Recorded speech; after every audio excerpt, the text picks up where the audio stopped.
Recycling's been around for a very long time. From the ancient times to today, there have always been people who find use in other people's refuse. Whether it's simply reusing an item for another purpose, or recycling paper, you too can make a difference. It all has an impact that builds over time. But recycling goes a lot further from just separating plastics and paper. Plastics, metal, and paper all have unique properties and need to be recycled differently. For example, the aluminum can.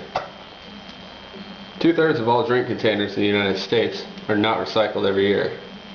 But if you recycle one aluminum can, it provides enough electricity to power your TV for 4 hours.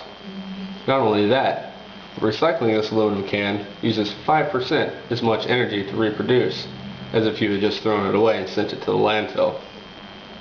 Plastic bags and plastic bottles are also a huge problem. Many are unnecessary and overused, but the plastic bottles, especially with water containers that have become oh so popular in the last 10 years, have become so popular and they're discarded so often that the plastic water bottles can circle the earth 2 times in just the amount that's thrown away every year. Paper products.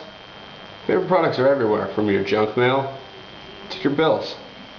However, if you look into your companies, preferably online, many have paperless billing options. It saves the company money since they don't have to pay for postage, and saves you time since you can just check your email instead of going to the mailbox.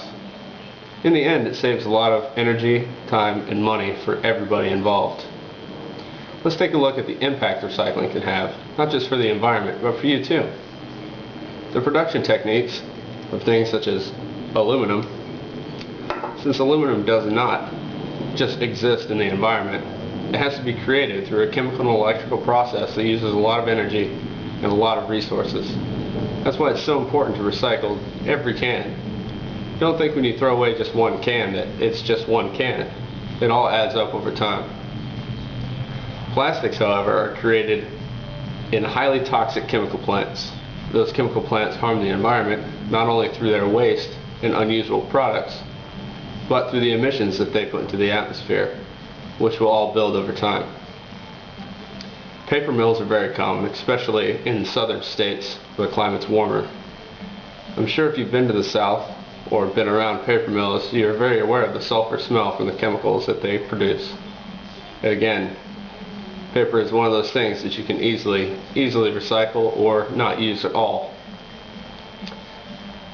Now, consumer results.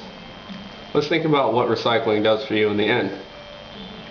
Let's just say that everybody recycles their aluminum cans. So aluminum cans now only take 5% of the original cost to produce. That's a 95% cheaper can that the manufacturer of things such as Coca-Cola or Pepsi can pass that savings on to consumers. The price of metal is high, the price of energy is high, and with production, that's why your cans of soda are now 75 cents to $1, whereas 10 years ago they were 50 cents or 25 cents. It's all about the cost incurred. They're a business and they're looking to make money. Save everybody money over time, and you'll get that next can of Coke for less than $1. Now, with the earth in its current state, recycling is more and more important. Waste management and landfills are being overrun with many things that can be recycled. It's costing them money, and it's costing you money in the end. The animal impact, such as for the birds and the fish from pollution and from things that can be recycled, is also avoidable. Waterways and cleanup costs. Think about everything in the environment that eventually makes its way into the water system. There's a lot more than you think. There's a lot of companies that constantly clean up waterways from not just pollution, but from people littering. Many things that can be recycled, such as plastic bottles, paper bags, plastic bags, and such. Pollution plays a big part in recycling. If you look in your refrigerator, look in your cabinets in your house, you'll see that about 90% of the things in your house that you throw away every day can be recycled one way or another. There's new techniques coming out every day. Whereas 5 years ago you couldn't recycle styrofoam, there's now companies that recycle styrofoam to make insulation for houses.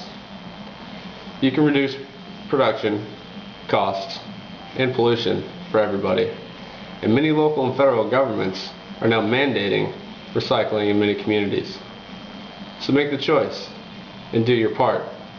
make the earth a greener and better place for not only you, your children, and their grandchildren.